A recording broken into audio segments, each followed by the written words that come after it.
First of all, welcome back to the channel which is ROE coaching classes, and this is Kriti ma'am. Those who are watching this video for the first time, let me tell you that we have completed one chapter, that means part 1 of chapter number 8. In that we have completed 2 topics. So go first, watch it out and then come to this video. And please don't forget to subscribe to our channel which is ROE coaching classes.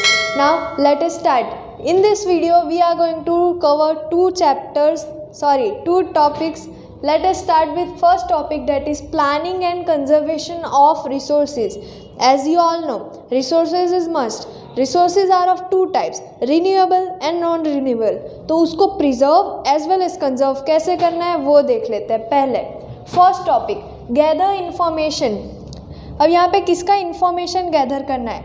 You have to gather information about the resources, कि कहाँ पे resources कम है, कहाँ पे resources की wastage हो रही है, कहाँ पे रिसोर्सेज कुछ ज़्यादा है. उसको पहले आप इन्फॉर्मेशन गैदर करो, फिर ये सोचो कि कहाँ पे कौन से लॉज अप्लाई करने हैं, किसको ज़्यादा प्रिजर्व करना है, किसको लुटा देना है, ये आपको फिर सोचना है. Second point, non-renewable resources should be used less. As you all know, what is non-renewable resources? Tell me, what is non-renewable resources? Basically, non-renewable resources is nothing but the resource which is limited quantity. वो सारे resource जिनकी quantity अभी बहुत less है, जो कुछ ही महीनों में या कुछ ही सालों में ख़त्म हो जाएंगे और उनको फिर से आने में बहुत टाइम लगेगा, उसको हम बोलते हैं non renewable resources. Best example of non renewable resources are coal, petroleum. Okay. Third point, attempt should be made for the preservation and conservation of resources. Now आप हाथ पे हाथ बैठे नहीं रह सकते कि हमें कुछ तो करना है, आपको अटेम्प्ट्स भी बनाना है कि क्या करना है, आपको प्लानिंग भी कर ही लेनी है तब के तब. Fourth thing, cheaper resources shouldn't be waste. अब ये हम दुनिया के रीति रिवाज है कि जितने भी चीपर रिसोर्सेज है उसको वेस्ट करते जाओ, but no, here you have to not waste the cheaper resources. Cheaper मतलब पता है ना दोस्तों, सस्ता. Now another, limited resources should be preserve. Now यहाँ पे लिमिटेड रिसोर्स मतलब नॉन रिन्यूएबल रिसोर्स को क्या करना है, हमें प्रिजर्व करके रखना है. Perfect law should be made. अब देखो, वो लोग जो रिसोर्स को वेस्ट कर रहे हैं उनके लिए स्ट्रिक्ट लॉ निकालो.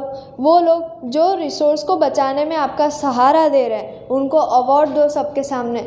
वो लोग जो लोग को पता नहीं है रिसोर्स क्या है उनको आप बताओ, और ऐसे ही सिलेबस में भी डाल दो बच्चों का. जैसे मैं आपको पढ़ा रही हूँ, अगर मैं आपको पढ़ाती नहीं तो आपको पता कैसे चलता कि what is resources. If I will not explain you what is resource, तो आपको कैसे पता चलेगा कि इसको प्रिजर्व भी करना है. तो पहली बात तो सिलेबस में डालो और सबको बनाओ, सबको बताओ. Citizen should be aware. अब मैं जैसे आप सबको बता रही हूँ, आप सब क्या हो जाओगे, अवेयर हो जाओगे. सिमिलरली अगर हम पूरी इंडिया के सिटीजन्स को बता दें कि मैम या सर आप रिसोर्सेज को वेस्ट ना करें, it is necessary for our life, तो वो लोग ऑफ कोर्स वेस्ट नहीं करेंगे. बट बताने की तो देर होती है ना, नहीं तो बताने जाते तो बोलते ज़्यादा इंग्लिश ना पढ़ो, ऐसा सामने वाले बोल देते हैं. बट हमें कहीं ना कहीं तो एक्सप्लेन करना ही पड़ेगा सबको अगर लाइफ सेव करनी है तो. Now come on to the second topic which is last topic of this video, that is soil formation. आप अपने नीचे भी देख लो, ज़मीन है वो क्या है, एक सॉइल है. बट एक दिमाग में ऐसा क्वेश्चन तो आना ही चाहिए कि सॉइल बनता कैसे है. ओके, तो पहले देख लेते हैं सॉइल क्या है. तो वो क्या है, अपर सरफेस है जिसके ऊपर आप खड़े रहते हो, उसको हम क्या बोलते हैं, सॉइल बोलते हैं. जहाँ पे भी आप खड़े हो, कोई भी ऐसी जगह नहीं है जहाँ पे सॉइल आप देखोगे नहीं. Now let us see how soil is formed due to the material available through denudation. Denudation के टाइम पे जो भी मटेरियल्स अवेलेबल होती है उससे सॉइल बन जाते हैं. Now one question from your side, what is denudation? Denudation actual में होता क्या है? जब मैं कोई बड़े से पत्थर को टूटता देख रही हूँ, टूटते टूटते वो जब पाउडरी फॉर्म में बदल जाएगा, उसको हम बोलते हैं प्रोसेस ऑफ डेन्यूडेशन. लाइक जैसे take an example, don't go to the drawing, suppose this this circle is one stone, ये धीरे धीरे कभी ना कभी तो ब्रेक डाउन होगा ही, थोड़ा ब्रेक डाउन होगा, देन ये पाउडरी फॉर्म में बन जाएगा। अब इसके साथ और भी बहुत सारी मटेरियल्स अवेलेबल होगी तब के टाइम पे, वो सब मिक्स होके एक पाउडरी फॉर्म बन जाता है, उसको हम बोलते हैं फिर सॉइल। और सॉइल कैसे बनता है? Process of denudation. Denudation is necessary word, you have to write in the board exam कि डेन्यूडेशन आना ही चाहिए, आपको मार्क्स आसानी से मिल जाएगा। Last topic of this video, soil is a natural mixture of minerals and biotic element which have the capacity to grow vegetation। अब कहीं कहीं पे आप गांव जाते हो, एग्रीकल्चर कितना होता है? ज़्यादा ही होता है। वही अगर आप सिटीज़ में रहते हो आपको बिल्डिंग ज़्यादा दिखती है।